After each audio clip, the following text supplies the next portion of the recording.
Olá, pessoal, tudo bem? Bom, então, finalizando a nossa última aula sobre causa de alterações de alimentos, a gente passa então para essa próxima etapa da disciplina, que é como conservar esses alimentos, né? Eu sempre falo que tem que entender muito bem a causa para entender como que a gente conserva. Então, a causa pode ser micro-organismos, causas físicas, reações químicas, reações enzimáticas, né?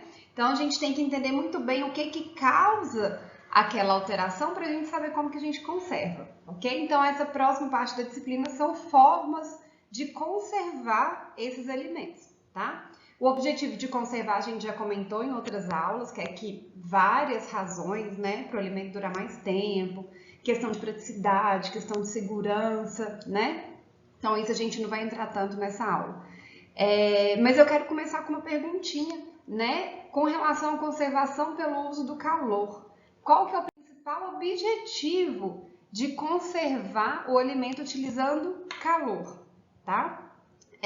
Principalmente, gente, destruição de micro-organismos, ok? Quando a gente destrói pelo menos aqueles mais patógenos, a gente garante que aquele alimento ele não vai ser um veículo de transmissão de doenças, tá? Então, principalmente, principal objetivo de conservar utilizando calor, destruição de micro-organismos, tá? Se não todos, pelo menos aqueles que causam alguma doença, ok? Bom, o simples fato da gente cozinhar o alimento, da gente fritar o alimento na nossa casa já é um método de conservação pelo calor, né? Mas a gente não está falando de métodos caseiros, né? A gente está falando de métodos industriais. Então, quando a gente fala de conservação de calor na indústria, né, na indústria de alimentos, a gente utiliza grandes equipamentos. Então, aqui tem um exemplo de uma autoclave que é muito utilizada para conservar alimentos por calor. Então, na aula de hoje, nós vamos falar de 4 principais métodos de conservação pelo calor: branqueamento, timbalização, pasteurização e esterilização, ok? Então, vamos começar pelo mais simples, que é o branqueamento. O branqueamento é muito comum quando a gente fala de branqueamento e explica o que é o branqueamento. Muita gente fala, eu já fiz isso em casa, né? É um hábito muito comum a gente fazer o branqueamento em casa. Então, quando a gente fala de branqueamento, ele não é um método de conservação por si só. O branqueamento está muito mais envolvido com a inativação de enzimas, tá? Então, quando a gente vai fazer alguma coisa em casa, vou congelar batata. O que a gente faz? A gente passa na água quente, passa na água fria e congela essa batata para que ela não escureça. Quem que a gente está inativando ali a hora que a gente passa na água quente, passa na água fria? Quem que a gente inativou para evitar que essa batata escureça? Lembra da nossa última aula? A gente inativou a polifenol-oxidase, certo? E aquela batata ela pode ser congelada por um bom tempo que ela não vai escurecer. Então, branqueamento bem simples, né? Então, como eu falei, ele não é um método de conservação, ele é muito mais um tratamento preliminar a uma etapa de conservação, mas é importante a gente falar dele porque ele é muito usado na indústria de alimentos. Ele está muito mais relacionado com a inativação de enzimas, né, que eu acabei de comentar com vocês, outras enzimas, mas principalmente a polifenol-oxidase. Então, como que ele é feito, gente? A gente passa os vegetais, as frutas numa água quente e depois numa água fria, tá? Qual que é o tempo? Depende. Esse tempo vai depender de N fatores, como, por exemplo, qual fruta, qual hortaliça, o que eu quero ali, o branqueamento de qual tipo de produto, de qual tipo de alimento. O tamanho dos pedaços desses alimentos. Claro, se eu tiver um pedaço maior, eu vou ter um tempo maior de branqueamento. A temperatura, né? Qual que é a temperatura onde eu não vou agredir aquele alimento e vou inativar as enzimas que eu preciso. Método de aquecimento, a gente vai falar sobre 2 hoje aqui, sobre branqueamento. E aqui eu coloquei aqui alguns exemplos para vocês. Se eu utilizar uma temperatura de 100 graus, por exemplo, chuchu, couve, espinafre, desde que todos estejam do mesmo tamanho, considerando que todos estejam do mesmo tamanho. No caso, chuchu, couve, espinafre, 2 minutos. Alguns outros alimentos aqui, 3 minutos, 4, 5 e 8 minutos. Isso aqui é só para exemplificar para vocês que, dependendo do alimento, eu vou ter que deixar ele mais ou menos tempo nessa água. Se eu fizer um branqueamento insuficiente, gente, é melhor não fazer, tá? branqueamento insuficiente, ele é muito mais desastroso do que não branquear. Por quê? Ele vai romper os tecidos, vai liberar as enzimas e por ser insuficiente, essa enzima não vai ser destruída. Então, o não branqueamento nesse caso é melhor, tá? Ele vai destruir apenas algumas enzimas e a hora que ele rompe esse tecido, ele causa um dano muito maior do que se eu não tivesse feito esse branqueamento. Então, é muito importante definir de forma correta o tempo e a temperatura que esse alimento precisa ficar na água quente, tá? Ou no vapor quente. As vantagens: reduz o número de micro-organismos, amolece os tecidos vegetais, remove o ar nos espaços intracelulares, ajuda na limpeza, tá? Então, tudo isso é uma vantagem. Apesar de não ser um método de conservação, ele consegue reduzir sim o número de micro-organismos. Então, além de inativar enzimas, que é seu principal objetivo, eu consigo levar junto todas essas outras vantagens do branqueamento. Nós temos dois métodos principais: a conservação utilizando o branqueamento utilizando vapor, né, e o branqueamento utilizando banho de água quente. Então a gente vai falar dos dois tipos agora. O primeiro é o branqueamento a vapor, né? O próprio nome já diz, aquele alimento ele é envolvido ali por um vapor. Esse aqui é um equipamento utilizado na indústria de alimentos para aquecer, né, para branquear esse alimento. Então o alimento ele passa nessa esteira e entra num túnel onde tem vapor ali dentro, né? E esse alimento ele é branqueado pelo vapor. E no final do túnel tem uma parte onde ele recebe água fria, que é a parte de resfriamento, ok? As vantagens: maior retenção de nutrientes no caso do vapor, porque ele aquece de forma mais rápida. E as desvantagens: é uma operação mais complexa, porque precisa de ter aquela parte de produção de vapor, e produzir vapor para ser utilizado em alimento não é tão simples, porque precisa ser um vapor potável, tá? Pode ser que a gente não tenha uma distribuição muito uniforme de calor. Às vezes a superfície ela fica mais superaquecida do que o restante. E esse problema de superaquecimento da superfície, ele consegue ser contornado utilizando o que a gente chama de IQB, que é o branqueamento rápido individual, tá? O que é isso, Mila? O alimento ele vai ser branqueado individualmente.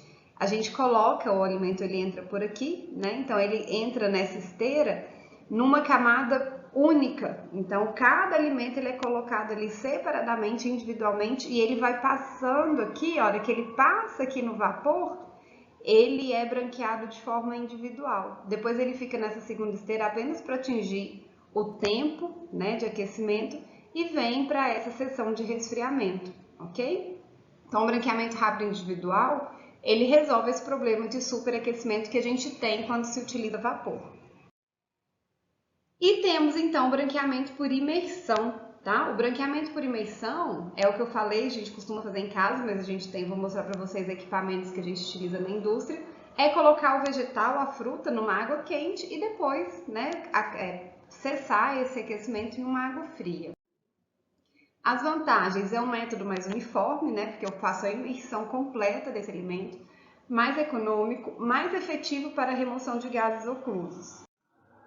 As desvantagens: possibilidade de contaminação por termófilos, né, que a água ali, se ela não for bem tratada, ela pode ser um veículo de contaminação. E maiores perdas de nutrientes, principalmente vitaminas hidrossolúveis, né? As hidrossolúveis a gente perde elas por lixiviação. Então, nesse caso, a gente tem essa grande desvantagem que é a perda de nutrientes. Aqui está um equipamento de branqueamento por imersão. Então, aqui o alimento ele entra aqui, essa água está quente, ele vai passando por essa esteira nessa água quente aqui pelo tempo necessário e depois passa por uma sessão de resfriamento. Tem os equipamentos embatelados, né, que aí nesse caso não tem a esteira, a gente coloca o equipamento, faz o alimento, faz a imersão dele nessa água quente e depois retira e vem a outra batelada de alimentos. Aqui tem um resuminho, eu nem vou ler tudo porque no material que eu enviei para vocês tem aqui essa tabelinha, né, que é uma tabelinha resumindo todas as vantagens e as desvantagens dos dois tipos de branqueamento. Alguns efeitos nos alimentos, como eu falei, perdas de vitaminas, principalmente por lixiviação, destruição térmica, oxidação. A gente até costuma ter mais perdas, né, de vitaminas nesse pré-processo, que é o branqueamento, do que no processo de conservação em si. Aqui está a quantidade de ácido ascórbico que é perdido, né? Então, aqui no caso que a gente tem um resultado melhor é no branqueamento a vapor, com resfriamento por ar, ao invés de ser resfriamento por água, né? A gente encontrou aqui os menores valores de perdas nessa situação. Bom, branqueamento ok? Então, a gente passa para a segunda parte, que é a tindalização. Pode ser que muitos de vocês falam, gente, nunca ouvi falar esse nome. Gente, normal, porque é um método muito pouco utilizado na indústria de alimentos, muito pouco utilizado. Por quê? Porque ele é muito demorado, muito oneroso, e aí quando a gente compara ele com outros métodos, acaba que ele fica de lado, tá? A gente prefere utilizar outros métodos do que a tindalização.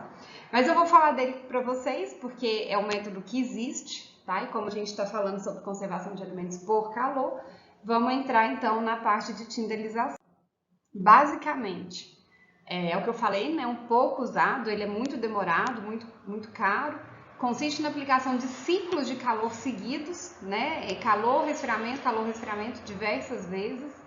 Usa temperaturas entre 60 e 90 graus, então reparem que são temperaturas mais baixas, tá? O que faz com que eu tenha uma melhor conservação de nutrientes.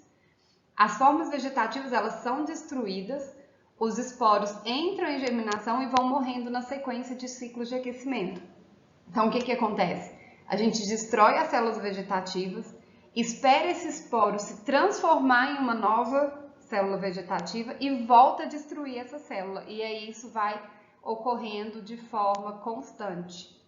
Basicamente, como eu falei, a vantagem é manutenção das características sensoriais. Então, basicamente, eu vou embalar esse alimento no recipiente fechado, deixo de 60 a 90 graus por alguns minutos, faço resfriamento.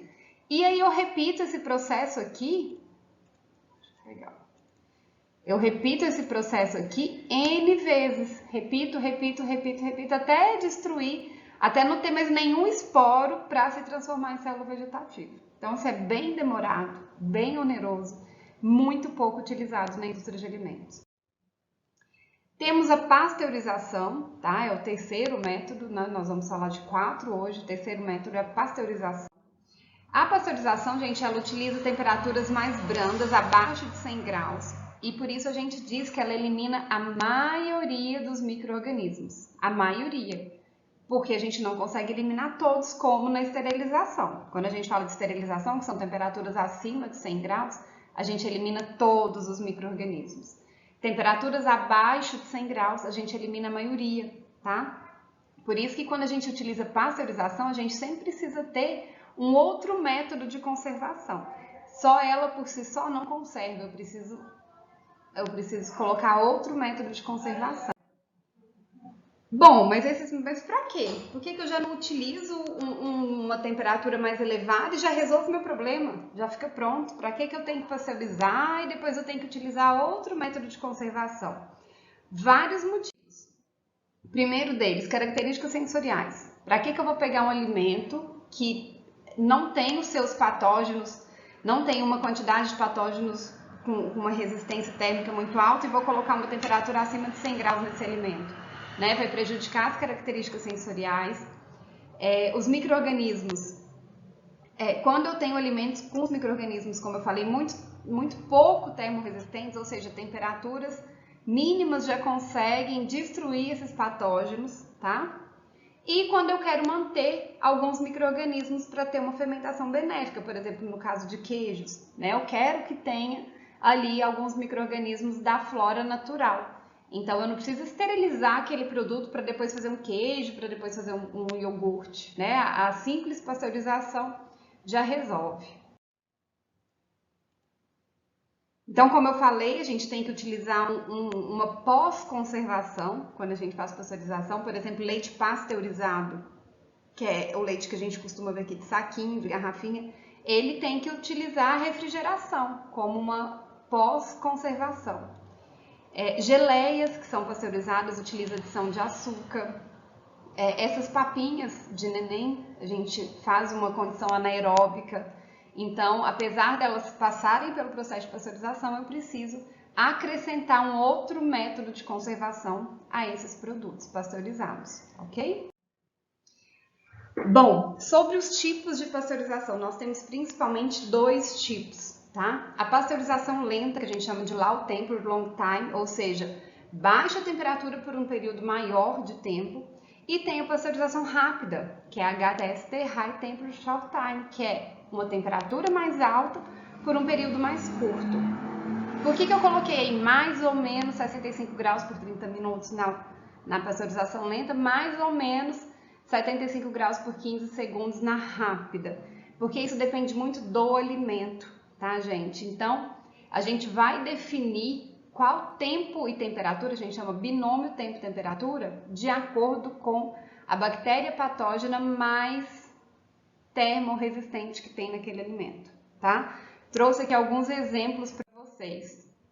Ah tá, só queria mostrar antes esse gráfico, que claro que quanto maior a temperatura que eu usar, menos tempo eu preciso para destruir determinados micro-organismos, tá?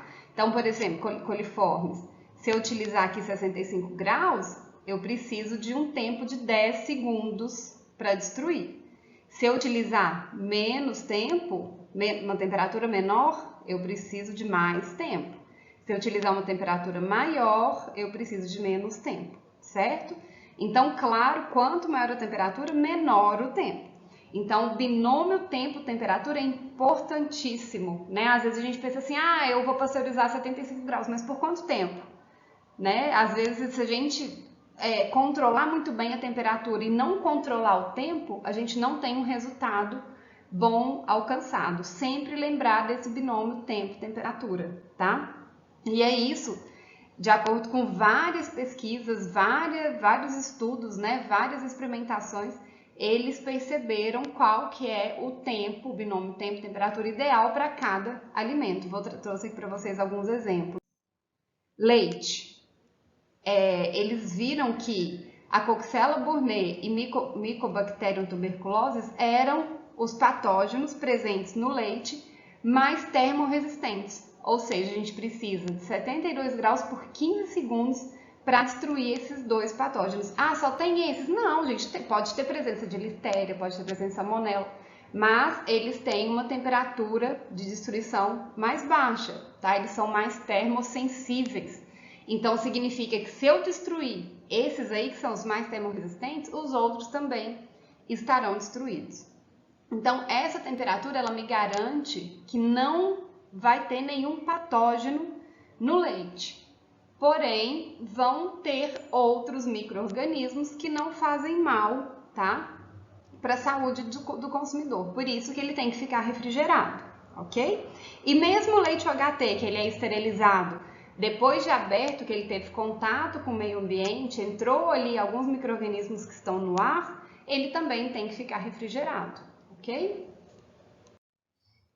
Produtos ácidos, por exemplo, sucos, então é principalmente para eliminar fungos e bactérias, a temperatura de 75 a 98 graus de 1 a 22 segundos. Ovo líquido, até coloquei um vídeo lá no Moodle para vocês, temperatura em torno de 65 graus por 2,5 minutos, principalmente para destruir salmonela, tá? É o patógeno mais termorresistente que tem no ovo.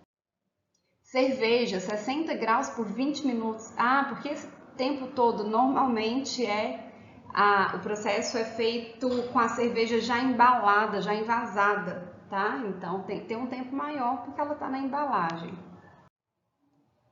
Bom, como que eu vou saber que esse processo realmente funcionou, né? Faz análise microbiológica, simples, tá? Mas na prática não é tão simples assim. Além de ser caro, ele é demorado. Então, se eu fizer uma análise microbiológica para analisar meu processo, eu vou ter que esperar de 24 a 48 horas para ter o resultado. E nisso já envasei, já está lá, já está pronto para sair, né? Para cumprir aquele uma semana de vida de prateleira e já vai para comercialização. Então não dá tempo. Então o que a indústria de alimentos faz? Ela faz análise da fosfatase alcalina. Ah, Mila, a fosfatase alcalina faz mal para a saúde? De jeito nenhum. Ela é uma enzima naturalmente presente nos alimentos. Só que através dela a gente consegue saber se atingiu determinada temperatura ou não, tá? Então, por exemplo, ela é encontrada naturalmente no leite.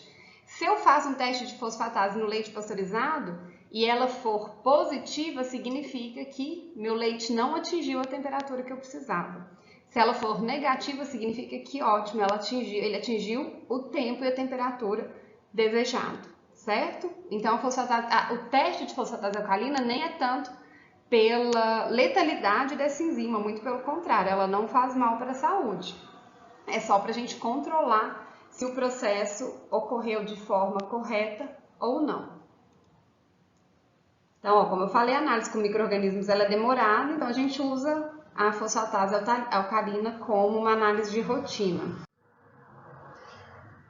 Bom, quando a gente vai pasteurizar alimentos líquidos, eu tenho duas opções. Ou pasteurizar a granel, que é o alimento antes de ser envasado, antes de ser embalado, e pasteurizar o alimento já embalado, tá? Ou seja, depois que ele passou pelo processo de invase. Então, vou mostrar aqui para vocês alguns equipamentos que a gente utiliza para alimentos a granel e alguns equipamentos que a gente utiliza para alimentos já embalados. Então, aqui está um exemplo de uma pasteurização a granel, tá? Aqui a gente utiliza um vaso encamisado, então a gente pode perceber que é um sistema por batelada, ou seja, eu coloco o meu produto líquido ali dentro.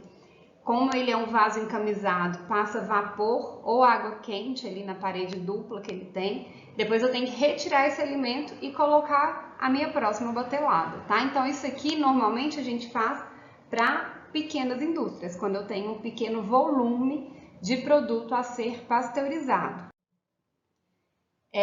Nesse caso, coloquei aqui um exemplo de trocador de calor a placas, que é um equipamento contínuo. Nesse caso é quando eu tenho um volume maior, porque eu não preciso colocar, tirar, não. O alimento ele vai entrar por uma determinada tubulação aqui, então ele entra, ele circula nessas placas aqui que trocam calor entre si e sai do outro lado já pasteurizado, resfriado, já que ele passa ali na seção de resfriamento. Então eu não preciso colocar e depois tirar o produto, tá? Ele vai continuamente sendo pasteurizado. É um dos equipamentos mais utilizados na indústria de alimentos quando eu tenho o processo de pasteurização de alimentos a granel com pouca viscosidade, tá? Então aqui está um exemplo de trocador de calor, então eu tenho placas que resfriam, placas que aquecem. A troca de calor ela é indireta. Eu não tenho a junção ali, né? O alimento ele não entra em contato direto com o meio de aquecimento. O meio de aquecimento ele transfere calor ou transfere frio para a placa e essa placa transfere calor ou frio para o alimento, ok? Então a troca acontece através dessas placas, por isso que a gente chama trocador de calor a placas.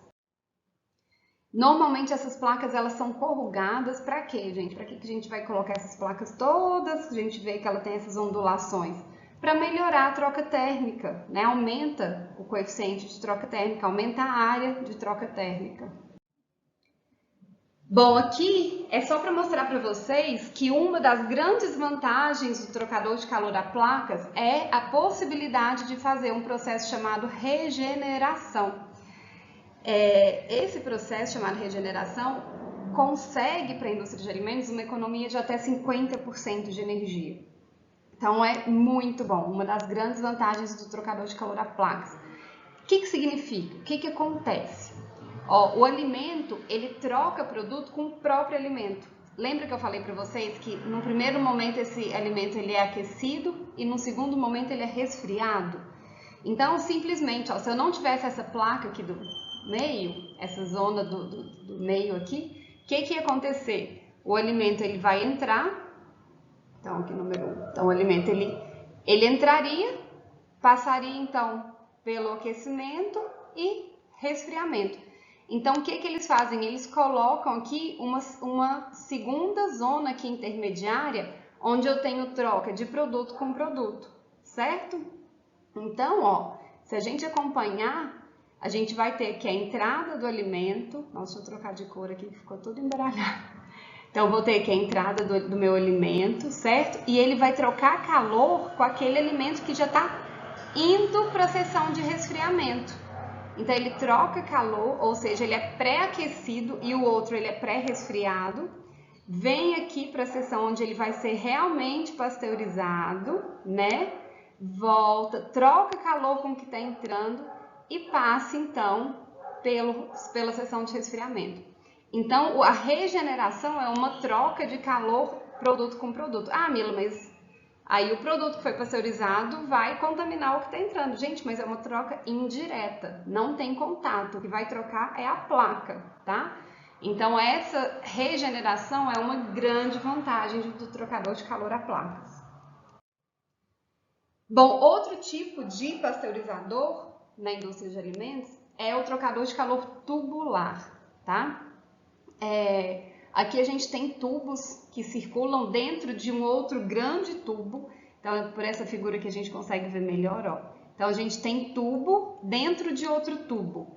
Então, o meio de aquecimento ele pode passar no tubo interno ou no tubo externo. Aqui, no caso, está no tubo interno, né? Trocando calor com o meu alimento aqui que está passando no tubo externo. Então, esse tipo de trocador de calor é chamado trocador de calor tubular. Muito comum para alimentos como molho de tomate, tá? São alimentos mais viscosos do que aqueles utilizados com trocador de calor a placas.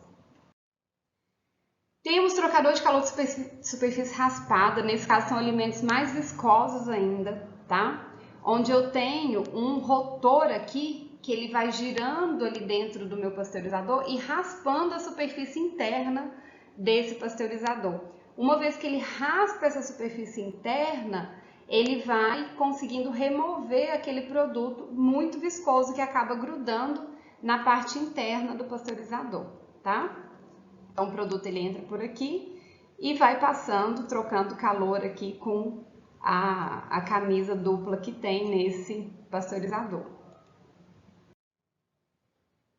Bom, então com relação a alimentos a granel é isso. Com relação a alimentos embalados, esse aqui é um modelo de pasteurização por batelada, né? Então a gente simplesmente coloca o alimento embalado ali, ele sofre um processo de aspersão ou de água quente ou de vapor, tá? E aí ele é pasteurizado, fica ali o tempo que precisa ficar para finalizar a operação de pasteurização. Esse aqui é um equipamento por contínuo, né? Não é por batelada, onde eu tenho aqui um tanque, onde meu alimento ele vai entrar, né? Ele fica dentro desse túnel o tempo necessário para que pasteurize.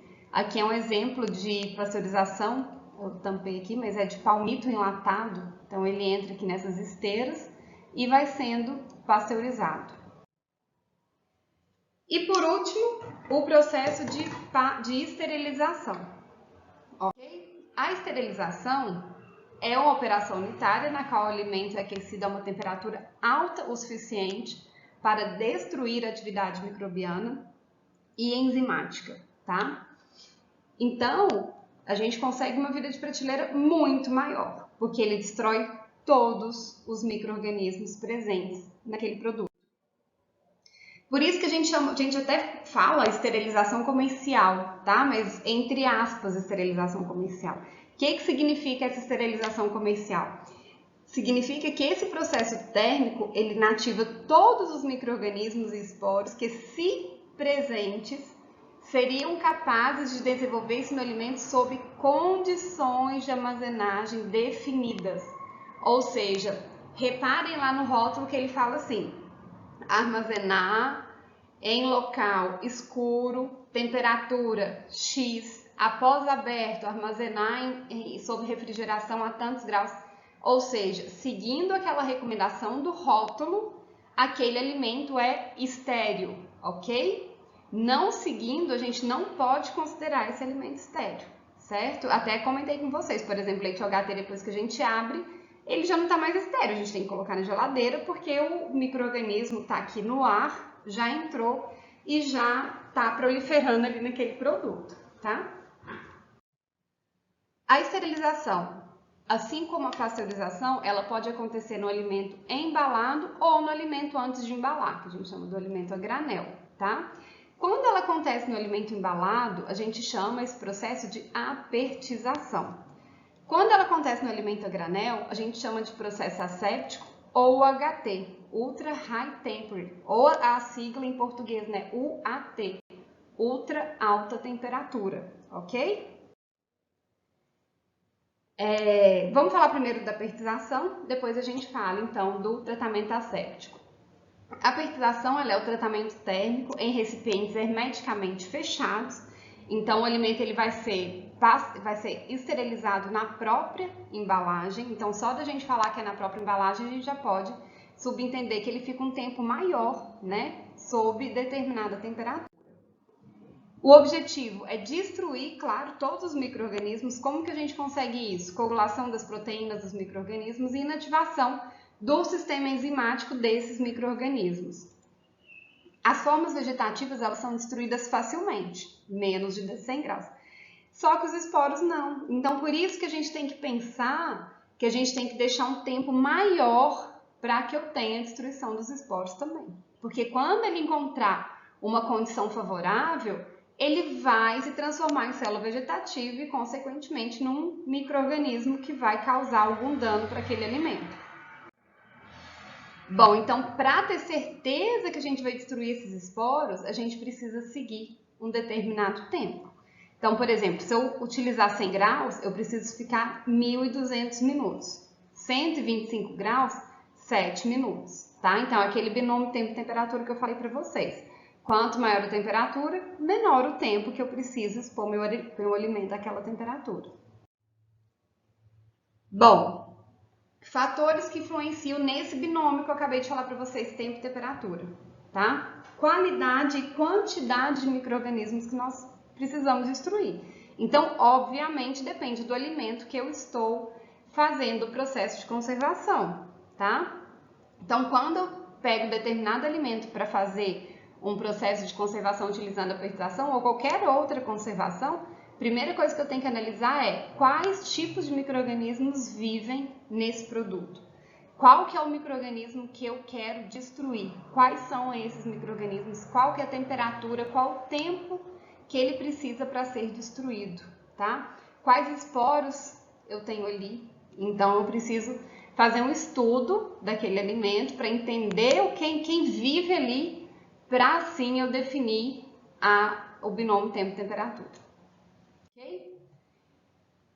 E aí, ainda falando do alimento, depende do pH desse alimento, tá? Quanto mais ácido, menor o tempo e temperatura que eu vou precisar.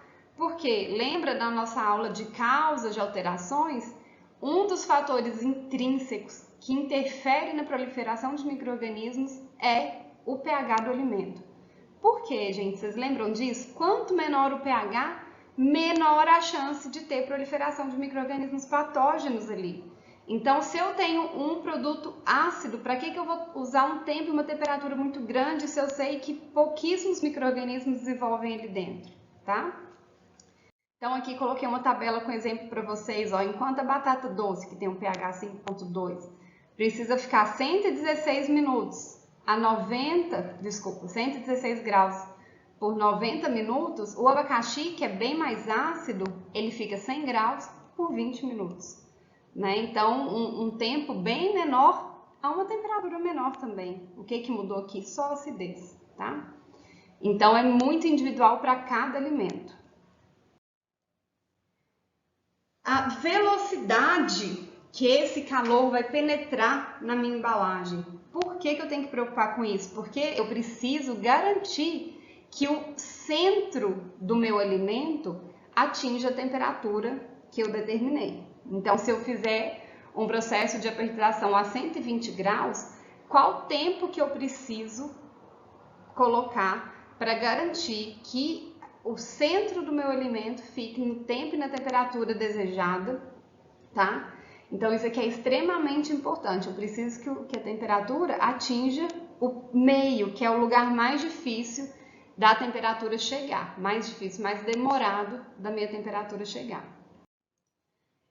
E aí, eu pergunto para vocês, o que influencia na taxa de penetração do calor em um alimento? Quais fatores influenciam nessa taxa? Então, vamos falar de alguns aqui agora. Tipo de produto. Por que o tipo de produto? Porque se eu tenho, por exemplo, ervilhas que são particuladas, eu vou ter um processo de transferência de calor por convecção. E aí a gente lembra lá da aula de fenômenos de transporte, né? Que a gente tem processos de transferência de calor por convecção e por condução, tá? Então, aqui eu posso ter uma transferência de calor por convecção, uma transferência de calor por condução, ok? Quando o alimento, por exemplo, é uma carne, é sólida, aí eu vou ter transferência por condução. O tamanho do recipiente, claro, quanto maior o recipiente, mais difícil é da minha temperatura, do meu ponto central ali do meu alimento, atingir a temperatura desejada. Então, embalagens menores, a gente vai ter uma transferência de calor maior, tá? Terceiro fator, a agitação do recipiente. Quando eu tenho agitação, as minhas correntes convectivas aumentam e aí eu tenho uma maior transferência de calor. A temperatura, isso também é muito óbvio, né? Quanto maior a temperatura do meu autoclave, maior vai ser a penetração de calor, né? Que a tendência sempre é entrar em equilíbrio e eu quero que o meu alimento entre em equilíbrio com a temperatura. A forma do recipiente, quanto mais alto, são maiores as correntes de convecção, então a taxa de transferência é mais alta. Tipo de recipiente, gente, se é lata, se é vidro, se é plástico. Por quê? Porque aquilo ali, cada material desse tem uma condutividade térmica. Claro que a lata vai transferir calor de forma mais rápida do que um vidro, por exemplo. Tá? Então, o material ele vai interferir porque cada material tem uma condutividade térmica diferente. E só para finalizar essa parte de apertização, antes de envasar, eu preciso fazer um processo chamado exaustão. O que é esse processo chamado exaustão, gente? É simplesmente retirar o oxigênio. Então, exaustão significa retirar o oxigênio. Para que eu tenho que fazer isso? Para evitar expansão do ar com calor, corrosão interna, alterações oxidativas, tá? Então, eu removo esse ar para evitar todos esses problemas que podem vir a acontecer depois que esse alimento já estiver no comércio. Então, o vapor ele substitui o ar e um vácuo parcial é formado no interior durante o resfriamento. O processo de exaustão, ela é feita por meio de enchimento do alimento quente na embalagem, enchimento a frio com aquecimento posterior da embalagem com a tampa parcialmente aberta, remoção mecânica do ar com bomba a vácuo ou fechamento com jatos de vapor. Então, qualquer um desses processos são eficientes na retirada do oxigênio. Aqui alguns equipamentos, né? Eu coloquei aqui exemplo da autoclave horizontal e autoclave vertical, que são os equipamentos utilizados para apertização em batelada. E também autoclaves, né, de túnel com esteira utilizados para apertização, sendo que nesse caso são equipamentos contínuos, né? O alimento ele entra e sai do outro lado e enquanto isso já pode entrar outros alimentos aqui. Ele tem a seção de pré-aquecimento, esterilização e resfriamento. Tem autoclave rotatória, né? O que melhora a transferência, lembra que a gente falou da agitação, o processo de agitação melhora a transferência de calor. E, por último, gente, a gente tem aí o processo asséptico, tá? Que é o famoso UHT ou UAT, tá? Muita gente relaciona esse processo UHT com produtos em caixinha, mas nem sempre, tá? A gente encontra aqui leite UHT mesmo em garrafa. Então, o que diz qual processo ele passou é realmente o processo, não a embalagem, tá? E é um erro muito comum, a gente fala leite de saquinho, leite de caixinha, e isso não garante qual processo ele passou, tá? O que que é o processo asséptico? No caso do leite, a gente tem uma temperatura de 130 a 150 graus por 2 a 4 segundos, juntando com embalagens assépticas e envase asséptico. Então, eu tenho um produto estéril, né, comercialmente estéril, embalagem estéril, envase asséptico, ou seja, eu posso dizer que esse produto é comercialmente estéril, ok? Ó, se a gente comparar o UHT com a peritização, olha só, o UHT ele atinge uma temperatura muito mais alta em segundos. A peritização, né, que é a esterilização convencional, ela demora muito tempo para atingir, não chega a uma temperatura tão alta e depois ela demora um tempo maior para resfriar também, tá? Então é muito mais demorada a peritização. Com relação aos equipamentos utilizados no processo asséptico, nós temos sistemas diretos e indiretos, tá? Tem outros sistemas, mas a gente vai falar mais desses dois que são os mais utilizados na indústria. O indireto, sistemas indiretos, são principalmente equipamentos de trocador de calor a placas, trocador de calor tubular. E o direto, como o próprio nome diz, direto, o meu meio de transferência de calor, ele entra em contato direto com o meu produto.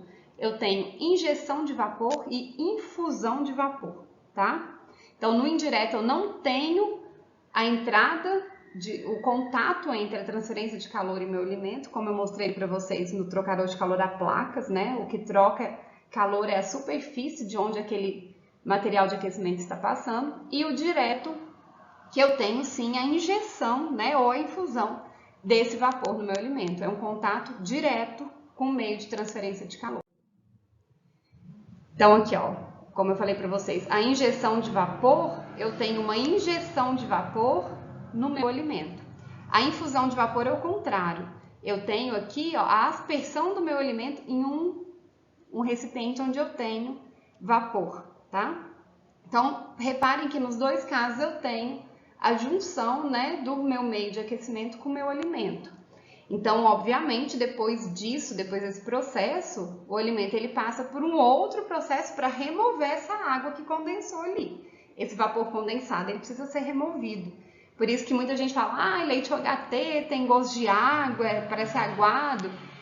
Provavelmente, aquele leite, eles utilizaram um sistema direto, onde teve injeção de vapor e depois ele passou por uma câmara a vácuo para retirar esse vapor condensado.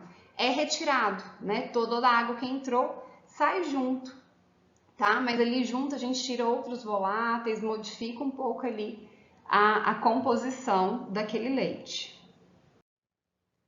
As vantagens do sistema por injeção de vapor. O aquecimento e resfriamento é muito rápido, tá? Então, para alimentos muito termossensíveis, isso é muito bom, porque ele perde muito poucos nutrientes.